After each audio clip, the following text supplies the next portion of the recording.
What's going on, guys? Joe at Odyssey Off-Road. Back at you with another video with the Raptor. I'm going to make this one to the point, short and sweet, but I'm going to preface it by saying this video is going to discuss setting up the suspension for my Raptor, the 2024 Raptor 700R. Now, I had a 2020 Raptor 700R with the same suspension on it. It's going to also include those model years. So whatever model year this suspension started should be 2015 and up. This video should be good for, but you're going to want to double check. I'm not 100% certain at what year they switched the shocks on the models. But back in the day, for example, the 2006, 2007, pre-2015 refresh of the Raptor, the 700R came with standard pogo sticks shocks in the front, and then they had a reservoir shock in the back, but it wasn't a fully adjustable reservoir shock. So this is not going to apply to you guys. And then only the special editions had, back in the pre-2015 era, had the piggyback shocks. Now you can get a 700R Raptor, a 700R SE, which is the R with a special edition package on top of it, or you can get a standard Raptor 700. The standard Raptor 700 is just going to have regular pogo shocks like you would have here on the Raptor 350. No reservoirs, non-adjustable, only preload adjustable. So if you have a modern Raptor 700 with these shocks on it, okay, look like that, this video will apply to you. If it doesn't, if you do not have these shocks, I'd love to be able to help you, but I'm not going to be able to. So don't comment in the video, hey, what about my '06 Raptor? How do I adjust suspension on that? I have no idea what the standard settings are going to be for those years. This is what we're working with, so this is what the video is about, okay? If there's any way I can help you, I will, but I have no idea the answer to random questions about other ATV suspension. I'm talking specific to the Raptor 700. Now, I will also say that the adjustment of the shock we're going to talk about after we get the standard settings dialed in is going to apply to any suspension. Okay, you're going to start off at the base settings, and we're going to talk about how you get to the base settings and how you make sure your suspension is set up at the base settings. As soon as you get it home, if you bought it used, maybe set it back to the base settings, take it out for a ride, and then go from there and make your tweaks and adjustments to get it to where you want it for you. You got to start someplace, and you have to have a base setting to go back to if you don't like the adjustment you made. Okay, so the book is going to give you the base adjustments on anything you buy. If it's a dirt bike, an ATV, even my wife's Renegade 1000 has the fully adjustable suspension, Fox suspension on it. Same thing in the owner's manual. It tells you where to start, where to set the shock standard for high speed, low speed, and rebound on all four corners. And you start with that, and then you make your little adjustments as you're out.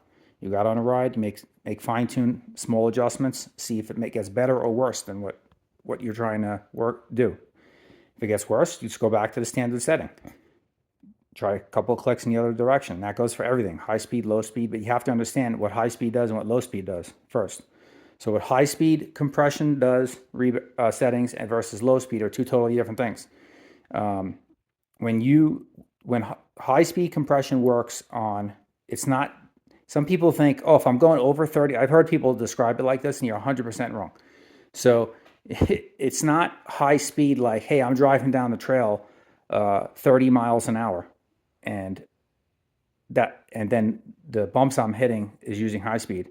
And if I'm going down the trail and I'm going 10 miles an hour, I'm using the low speed. It's got nothing to do with the speed you're traveling at. It's got to do with the velocity of the shaft in the shock, how fast it gets rammed up through the shock. So, for example, you're driving down the trail, and there's little rolling bumps like this, little rollers, and the suspension's working. It's going up and down, right? It's taking those. That's using the low speed setting on your shock, okay? If you're going down the trail and there's a big stump or a root or a big divot that's dug out from like water running across the trail, it's a sudden impact, and that forces the shock shaft quickly, boom, right? As soon as you hit it, it's compressing the shock. That's using high speed because it's sending the shock up through the travel at a high rate of speed instantly. Boom, it's going up as soon as you hit that object, right? That's what high speed compression is. So you're also, when you do big jumps, like if you jump the bike, it goes in the air. You're in the air, it comes down, it lands on the ground, boom. Quickly, the shock travel gets compressed. That's high speed compression for that stuff. Okay? Low speed compression is going to be like I talked about already. The little rollers in the trail, little changes in the terrain, small stuff, making turns, body roll in the front. You know, when you make a turn, if your inside shock is compressing a lot and the bike's leaning more, that's your low speed compression. You're going to want to stiffen it up to get a little bit of sway out and body roll out of it. Okay. So I'm going to talk to you about, and the same thing goes for the rear. Rebound is how fast the shock after it compresses comes back to extended. All right. So there's base settings that Yamaha gives you. It's in the book. I'm going to show you where to find them in the book, and then we'll talk about what to do and how I have mine set up. And I think this is going to help a lot of people because there's so many people that complain about the Raptor bucking in the rear, and they don't like the way the suspension is. And first of all, it's not a YFZ 450, so it's not going to handle like a race quad. But I have zero complaints about the Raptor 700 suspension if it's set up right. And this is my second one, my 2020. I never had the shocks done, have no problems with them. So I'm going to show you what I do and where to find it in the book. So as soon as you get your Raptor home, you guys are going to do this. If you don't have an owner's manual, get one. You can go online and download it. You can even just Google search whatever year it is, 2018 Raptor, you have to say. 2018 Raptor 700R owner's manual. You'll find online manuals. Go to the page where it shows the suspension settings and how to set them. For this one here, for the Raptor 700R, I see this manual I don't believe has really changed in years. It's the same manual I have with my 2020. So you're going to find, starting on section 5, page 15, how to set up your suspension. That's going to show you standard settings. Okay, your standard spring lengths for sag and all that stuff. I don't ever touch that stuff. I leave it standard how it comes. Then you're going to get to rebound. Okay, it's going to show you how many clicks you have and what the standard setting is and how to do it. And it's going to show you which direction and all that stuff. So just go in your owner's manual. Make a note of that. I have an app in my phone where I have, as you see, a lot of machines. And I have a little cheat sheet where I keep in the app in my phone for each machine, quick reference stuff. If I'm out on the trail and I was just doing it yesterday with my dirt bike. I was out on the trail. I had my suspension settings as standard, what it says in the book. Same way for the Raptor here. It's the same way for the WR. And then I was tweaking things. I don't like that. Okay, go back to standard. I go in my app in my phone, and I note what I moved it to. This way I know. And what standard settings are, I have noted. And I can go back to that if you don't like the change you made and it's adversely affecting the handling. Instead of helping, you go back to standard settings. This way you have a point to start over at. So, for a Raptor 700, standard settings are as follows, okay? The front shocks, your rebound, so that's the screw on the bottom here, on the inside, okay? The rebound is going to be 18 clicks out, and that is standard from the book, out of the box. So you get it home, don't just assume the dealer set them up right or it was set up from Yamaha correctly. I've had plenty of vehicles, I bring them home, and the left shock is different than the right shock, and the rear shock, is not set up to what standard settings should be in the book. So get your machine home, even if you buy one used, set it all back to the standard settings if you have stock shocks, and take it out, and then go from there for yourself. At least you have a base to go off of. So that's how you're going to start it off. Get it all set up. Front shocks, rebound at 18. High speed, that's the big red knob. You're going to need, I believe that's a 17 millimeter wrench. You're going to adjust that. So you're going to put it all the way in, and then it's going to be 1.5 turns out. That's standard. Okay. What I do is I put it all the way in. I make a little mark with a Sharpie. You see right there, and on the nut. And this way you can count out 1 full turn and a half. You'll see I'm at 1.75. We'll talk about that in a minute. Okay. And then so what I did. For me, I wanted to be able to, when I'm at the dunes and I go through like some cross chop and all that stuff, I want to be able to utilize all the suspension, and it's to kind of smooth it out a little bit. So there is adjustments you can make to help you do that. So what I did in the front was, what works for me, and I think the bike handle is terrific, is in the front, what I did was I softened up the high-speed compression a quarter turn, so it's at 1.75 out. And then the low speed, which is the screw in the inside, standard settings on that is 9 clicks out. I have it at 12. So I softened up the low speed by 3 clicks, and I softened up the high speed by a quarter turn. And then what I did was to compensate. I'm using all this extra travel. You want the rebound to be able to come down faster to get ready for the next bump. So I sped up the rebound then from 18 clicks out to 20. And the front end of this handle is perfect for the riding I do. I'm out in the desert, and I'm riding in the dunes. The desert terrain is very rough, hard pack, rock embedded, strewn trails, and not easy stuff to ride on. And then I ride sand dunes, and it works set up like that in every condition I throw at it. It handles really well for a stock suspension. Now, obviously, nothing's going to be better than sending your shocks out and getting them valved and sprung for you and your riding style by a shock tuning guy. That's going to be the ultimate, but you're still going to have to set it, fool around with your adjustments. Now, on the rear shock, standard settings on the rear shock, again, on the rebound is 18 clicks out. The low speed is 10 clicks out. That's the little screw in the middle. And the high speed, the big nut on the outside again, is 1.25, so 1 1/4 turns out. Okay? So when you're setting those 1 out, 1.5 turns out, and 10 clicks out on the low speed, you're going to start with it all the way in. You're going to put them all the way in. Turn the nut all the way in till it stops. Not completely stops, but till it gets snug. And then the screw, you're going to turn it in till there's no more clicks left. And then you're going to count out counterclockwise. So all the way in is stiffer and out is softer. That's how the suspension works. Because as you turn it out, you're allowing more fluid to go through the valving and the chambers inside of the shock and the bypasses in there to allow the shock to move more freely. And when you turn them in, you're reducing the opening that the fluid can pass through to bypass the valving. And that in turn makes the suspension stiffer. So when you go out, it's softer, and in, it's firmer. That's on any shock, on anything, okay? And so what I did to alleviate the rear, the standard settings on the Raptor, I've had 2 of them now with same suspension.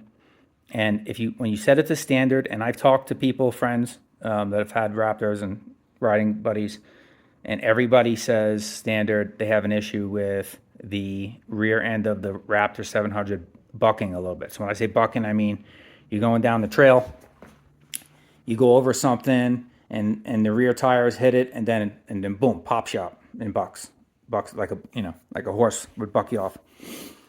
So that's what people mean when they say it's bucking in the back. So what I did to alleviate most of that, I don't really have a bucking issue anymore, is I actually slowed down my rebound in this case in the rear because it was bucking. So that means it was returning too fast, and it was bucking you off.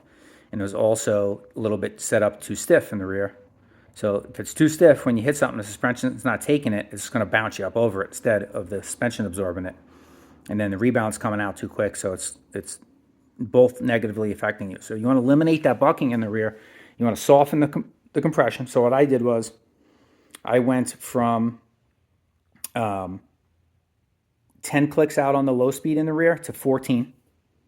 And I went from 1.25 turns out on the high speed to 1.5 turns out. So an extra quarter turn on the high speed and an extra 4 clicks on the low speed. And then I slowed down my rebound 5 clicks. So standard rebound is 18 clicks out. I slowed it down. I'm at 13 clicks out. And I have 0 bucking issues with the rear of this Raptor 700. So that completely alleviated that for me. So hopefully that stuff helps you a little bit. That'll give you like a starting point. Suspension settings are going to be different for everybody. It depends on your weight, your riding style. There's a lot of things going on here with suspension. There's a lot. And I'm no suspension expert by any means. I'm just telling you where to start. You know, if you're clueless and have zero idea how anything works on suspension, and I was too at one time, it can be overwhelming. You have all these adjustments. Find out your base settings, like I just talked to you about. Put it at the base settings and ride it like that. And then you can tinker a little bit. If you feel like it's too stiff, soften the compression a little bit. You know, things like that. Work on that stuff first. Another thing I'm going to say is, I've heard this mentioned before too, and I see posts online, Facebook pages, forums, and even in person with people that own Raptors. I've heard people say, oh yeah, suspension on this thing is horrible. Springs are junk, whatever. And then the person saying that is, say, 225 pounds, or they're 90 pounds. You know, you're at the extreme overweight for what the bike is sprung for, or underweight for what the bike is sprung for. So yeah, it's not going to handle well for you. Out of the box, these things are set up and sprung and valved for someone about 170 pounds, give or take, you know, say 15 pounds more or less. If you're in that range, you're good. You'll be good. If you're 90 pounds soaking wet, you know, yeah, of course the suspension is going to feel rough because you don't even have enough weight to compress the suspension. It's not, and of course, if you're 225 pounds or 250 pounds or whatever, yeah, you're too heavy for the stock springs. You need to get the bike resprung for your weight. You can't expect one set of springs to work an endless amount of people's weights. You know, a spring isn't set up to work for, you know, 0 pounds to 400 pounds. It doesn't work like that. Springs have spring rates, and they're set up to work with certain riders' weights, okay, within a small window of a range. If you're outside of that range, you need to get, at minimum, the shocks resprung and probably revalved for your weight. But respringing them is primo thing. So if you're a big boy or a big gal, and this doesn't go for Raptors, this is for anything you buy, you're going to need stiffer springs, okay? If you're a featherweight and you're really petite and really light, you're going to need to get it resprung for your weight, because the stock suspension is not going to work for you that way, because the springs aren't going to work. If the springs aren't doing their proper job holding up and at the proper sag for the proper weight, then the rest of the stuff in the shock, the valving and all that stuff isn't going to do anything, okay? So that's it. Don't need to beat a dead horse here. This is just kind of a quick synopsis of how to get the shock set up right for you, a base setting, where to start at. Hopefully this helps some of you, because the only reason I made this video is I was going to make this video a while ago, and I was like, I kind of put it on the back burner. But I see a lot of comments, you know, online and stuff about shock settings, and there's a lot of people out there that are getting a lot of wrong information. Get your shock set to the base settings. Make sure it's sprung for you. That's the first things you need to do. If you have the right spring rates for your weight and you're at the base settings, then ride it and go from there. And then you can tinker a little bit like I did, and I found the settings that work well for me. But what works well for me is not going to work well for you. But I think if you want to alleviate the bucking in the back, doing that, what I told you there, softening the compression and slowing down the rebound in the rear, will help big time. So do that if you're having an issue with the Raptor 700. Everything else, get the standard settings, go from there and see what works. If you're a guy that's a high flyer and likes to do big jumps, you're going to want a stiffer compression setting than I have. I don't do big jumps. But I notice some of you guys out there that do. And if that's your riding style, then you're going to want to maybe leave it at the standard settings, and you might end up wanting to go stiffer. Keep in mind that if you're setting up your suspension for the 3 or 4 jumps you do, you know, a month, or the time you're, even at one time you go out riding, to handle those 3 jumps, the rest of the ride you're going to sacrifice ride quality, because you're going to have it set up very stiff. You can't, there's no one suspension setting that fits all. It doesn't work like that, okay? If you set it up for aggressive riding and jumping, you're going to sacrifice ride quality on trail riding. That's just the way it is. I have it set up fairly soft because I do trail riding. I'm not a high flyer, and I want it to be compliant and use the most amount of travel without bottoming out. That's how you want to set it. So I have it to where I don't ever bottom out, but I'm using every bit of my suspension travel without bottoming out. If you find you have it set and you start bottoming out frequently, you bottom out once on a ride, that's okay. Because, maybe you hit something a little extra harder than you normally would, but you have it set up for 99% of the trail conditions you come across. That's what you want.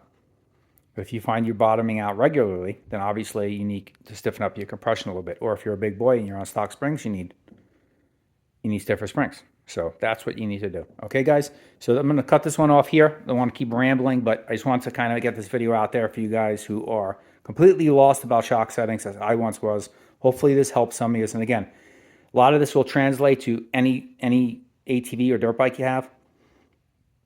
But you're going to need to find out what the standard shock settings are, or in dirt bike world, fork settings and rear shock setting for your particular machine. If you bought something used and it didn't come with an owner's manual, go online, download an owner's manual, buy an owner's manual from the manufacturer. You can still get them. If you bought a Raptor used and the guy didn't sell it to you with an owner's manual, download one from online, or if you want one in a book form, and you want to have one, order it from Yamaha. It's a couple dollars. You know what I mean? It's good to have because there's a lot of stuff to reference in there instead of posting online and asking questions to people on Facebook forums, and you're going to get 25 wrong answers instead of just going into the owner's manual and finding the real answer, which is standard shock settings. Start there. I cannot stress that more. Do not just ride it how you got it and have no clue. I've even asked people like, oh, what do you have your shock set at? If they'll be like, oh, it's riding like this or it's riding like that. And I'm like, well, what do you have them set at now? They're like, oh, I don't know. I just ride it. I never touched anything. They don't, their shocks could be off from left to right and they have no idea. So get it square. I've seen plenty of times people get dirt bikes. I've seen YouTube videos all the time. People get it out of the crate. They get it home. They take it for a ride and they're like, oh my God, this thing's really stiff. It's like, and then they check their fork settings or their tire pressure or whatever, and the stuff's way off. It's nothing that the owner's manual tells you where you should be a starting point is. And they get it all set to standard and they take it out. It's like a different machine because it's set up correctly now. Make sure your stuff is set up correctly before you start fine-tuning and tinkering with things. And then adjust from what works for you. All right? Joe at Odyssey Off-Road. Smash that thumbs up button. Subscribe to the channel if you haven't. Plenty more content to come. As you can see, we got all the goodies in here. We got plenty of stuff coming up on them all. And we'll catch you guys on the next one.